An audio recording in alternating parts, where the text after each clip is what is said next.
Hello good morning दोस्तों, मैं GS Rajput आप लोग का अफेयर्स फॉर नौकरी में स्वागत करता हूं।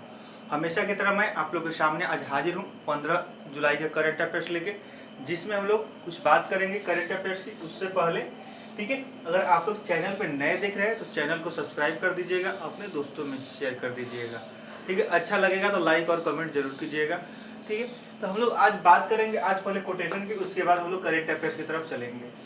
तो फर्स्ट हमने क्या लिख रखा है आज का कोटेशन के नीचे, किसी का नाम मैंने इसलिए नहीं लिख रखा है क्योंकि हमने नेट से इसको लिया है, अपना नहीं है।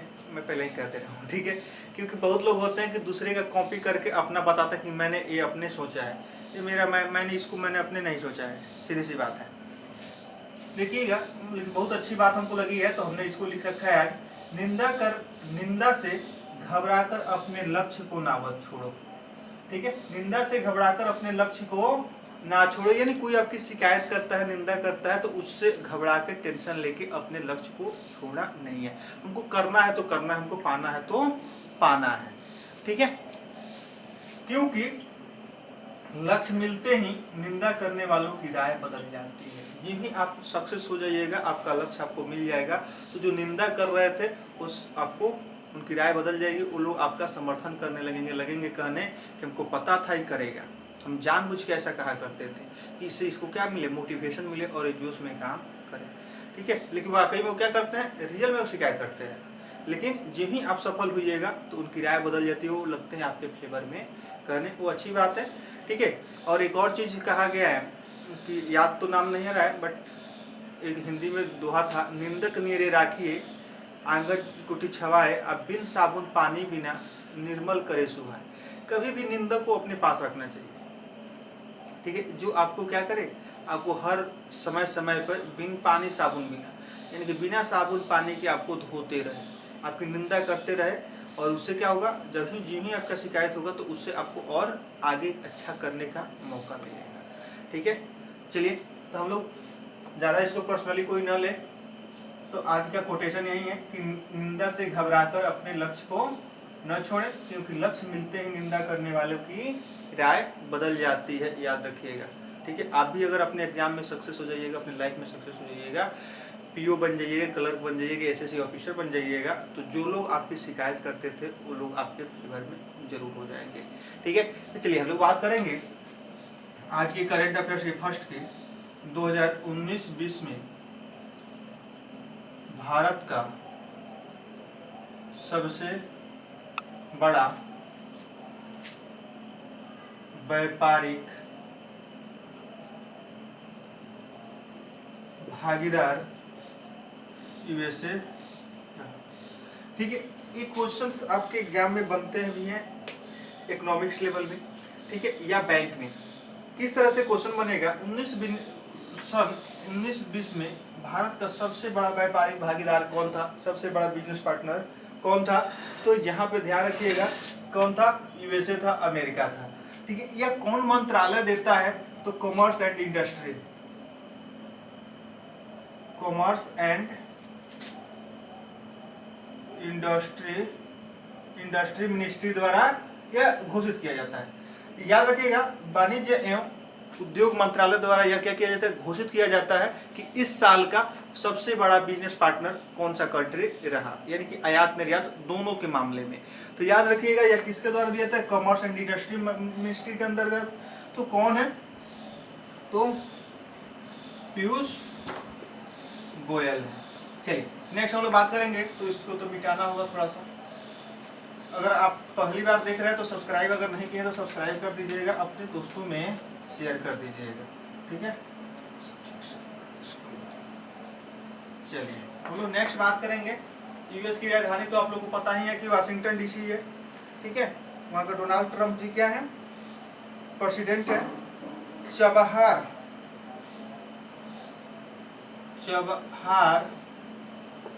रेल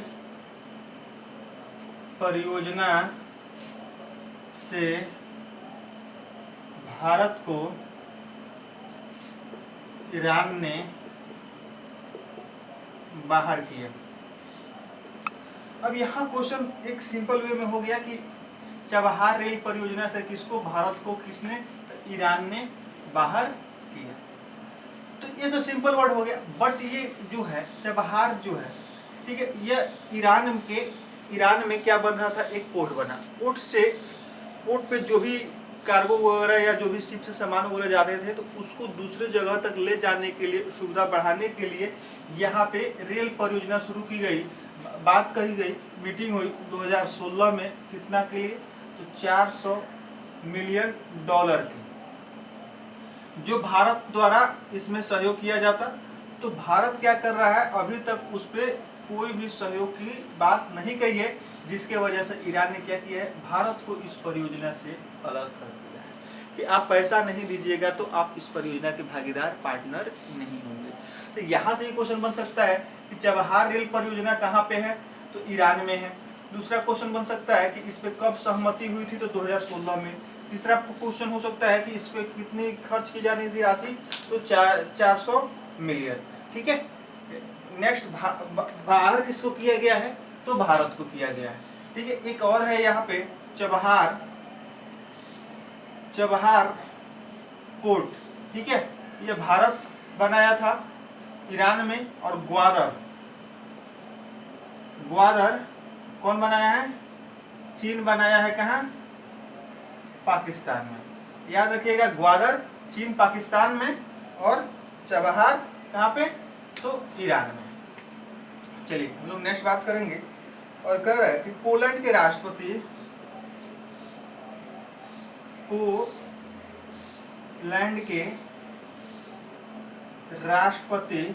कौन बने हैं भाई, तो बने हैं आंदेज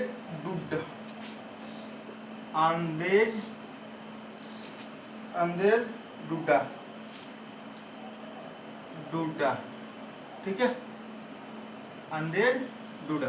पोलैंड की राजधानी कहाँ है, पोलैंड की राजधानी है आपको वर्सा।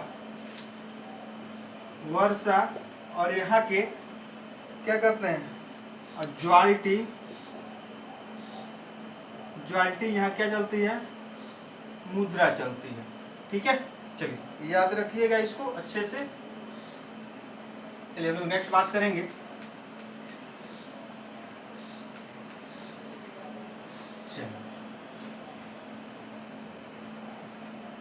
रोको टोको अभियान, देखिए अभी रोको टोको अभियान मध्य प्रदेश MP सरकार द्वारा शुरू किया गया।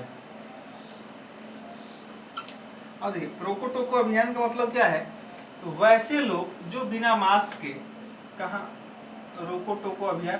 ठीक है, वैसे लोग जो बिना मास्क के, ठीक है, या हाँ बिना मास्क के सार्वजनिक जगहों पे घूमते हुए नजर आएंगे या रोड वगैरह पे नजर आएंगे, तो उनको क्या करना है, रोकना है और उनसे पूछना है कि आपने मास्क क्यों नहीं लगाया। ठीक है, और उनको मास्क अगर नहीं है तो फ्री ऑफ कॉस्ट देना है, या वहाँ के जितने भी जिले हैं मध्य प्रदेश के, उनके DM को ये ऑर्डर दिया जा चुका है। तो याद रखिएगा, रोको टोको अभियान कोविड-19 के लिए मास्क से संबंधित है। ठीक है, और कहाँ शुरू किया गया है, तो MP में। चलिए नेक्स्ट हम लोग बात करेंगे वान कर्मर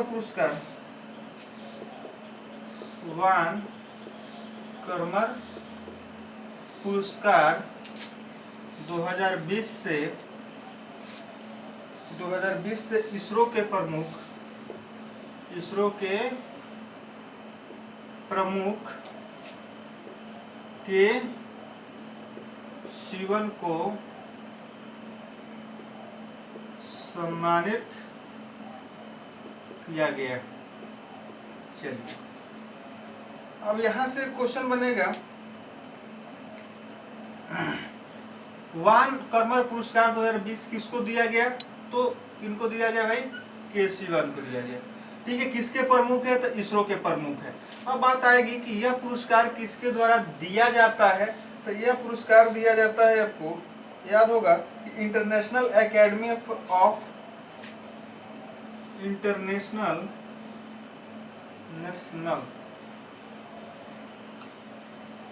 एकेडमी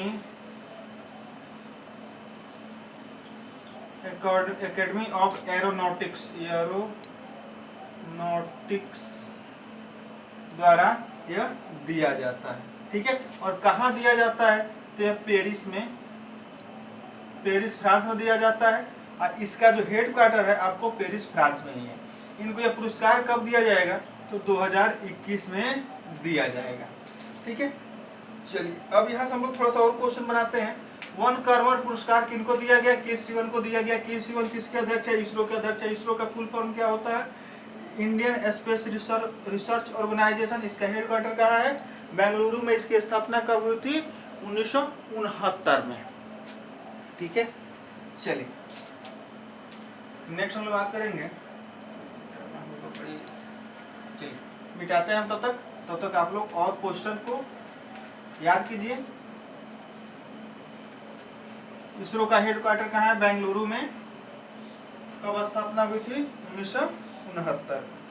चलिए, elite excellence award. Elite excellence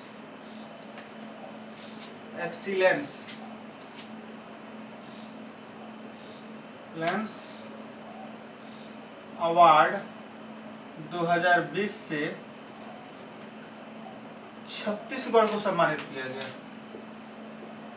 Chhattisgarh को सम्मानित किया गया, यानी छत्तीसगढ़ राज्य में जो बहुत सारी परियोजनाएं चल रही है राज्य को विकसित करने की, आगे लाने की, उसके लिए क्या किया गया है? इलाइट एक्सीलेंस अवार्ड 2020 से सम्मानित किया गया है। छत्तीसगढ़ के सीएम कौन है? तो भूपेश बघेल जी है। ठीक है, अनुसुईया उइके वहाँ की गवर्नर है।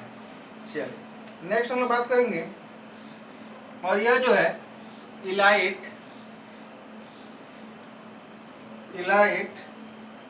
टेक्नोमीडिया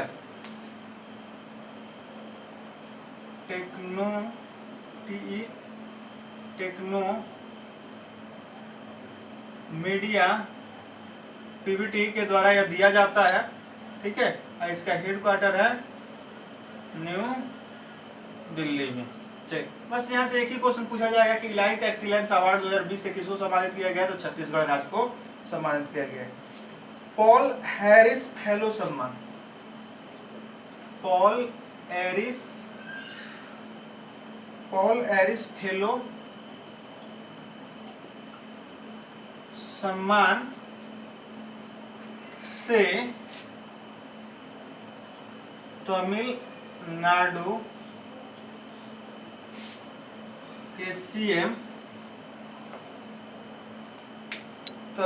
के सीएम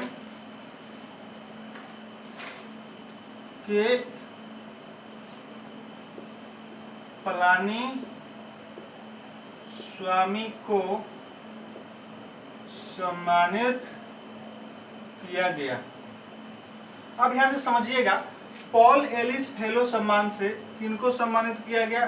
तमिलनाडु के सीएम के पलानी स्वामी को सम्मानित किया गया। ठीक है, अब बात करते हैं कि यह जो है शिकागो की एक संस्था है, शिकागो, जिसके द्वारा यह प्रदान किया जाता है। तो ये क्वेश्चंस इनाम के दौर में दोनों क्वेश्चंस आपको पूछे जाएंगे एग्जाम में कि इलाइट एक्सीलेंस अवार्ड से किसे सम्मानित किया गया? छत्तीसगढ़ को। और फेलोशिप पुरस्कार किसको दिया गया है? पॉल एलिस फेलोशिप पुरस्कार सम्मान किसको दिया गया है? तो के पलानी स्वामी, जो तमिलनाडु क्या है? सीएम है। तो तमिलनाडु के गवर्नर कौन है? ये आपको एग्जाम कमेंट बॉक्स में बताना है कि तमिलनाडु के गवर्नर कौन है। चलिए हम लोग नेक्स्ट बात करेंगे। तो फिर मिटाना होगा क्लिक करके। आप लोग शेयर वगैरह कर दीजिए। आप लोग शेयर बहुत कम कर रहे हैं। ठीक है, जितना से ज़्यादा आपसे हो सके उतना ज़्यादा शेयर कीजिए। चलिए नेक्स्ट हम लोग बात करेंगे वीजा सिक्योर।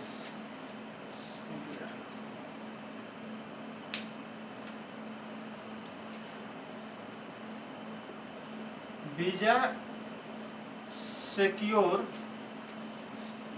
प्रोग्राम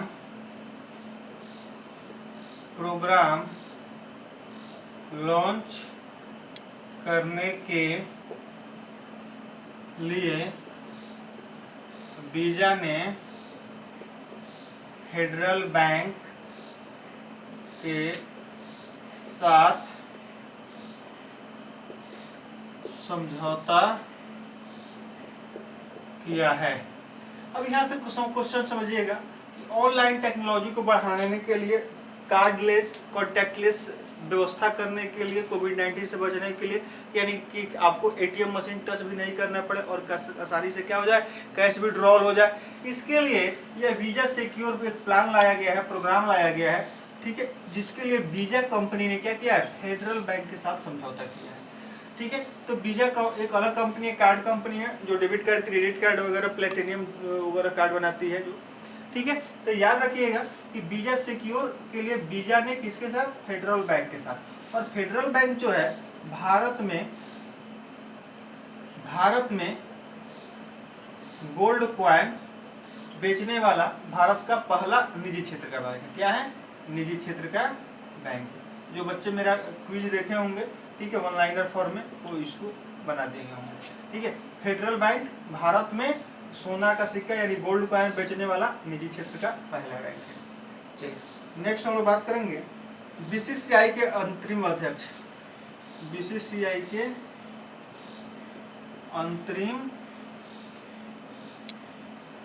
अंतरिम सीईओ, अध्यक्ष नहीं, सीईओ कौन बने हैं, हेमांग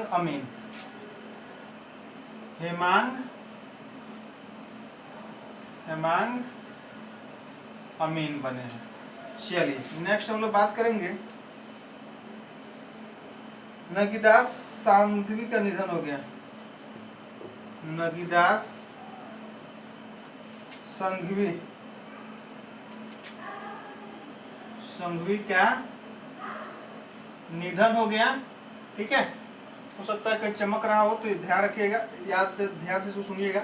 नगीदास सांघवी का निधन हो गया। वो क्या थे, गुजराती पत्रकार थे। 2019 में इनको पद्मश्री मिला था। और ये एक शिक्षक होने के साथ साथ बहुत ही कुशल राजनीतिक पत्रकार थे, ठीक है। यानी कि राजनीति के बारे में बहुत ही अच्छा ये एक्सप्लेनेशन वगैरह दिया करते थे, आर्टिकल दिया करते थे, ठीक है। तो गुजरात की जब बात हो रही है तो गुजरात के सीएम कौन है, विजय रूपानी। आचार्य देवव्रत वहाँ के क्या है, गवर्नर है, ठीक है। चलिए आज के लिए लास्ट क्वेश्चन है, यूवी सैनिटाइजिंग डिवाइस,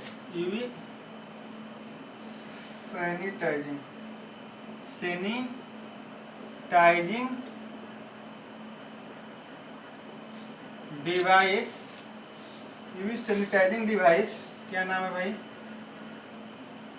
शुद्ध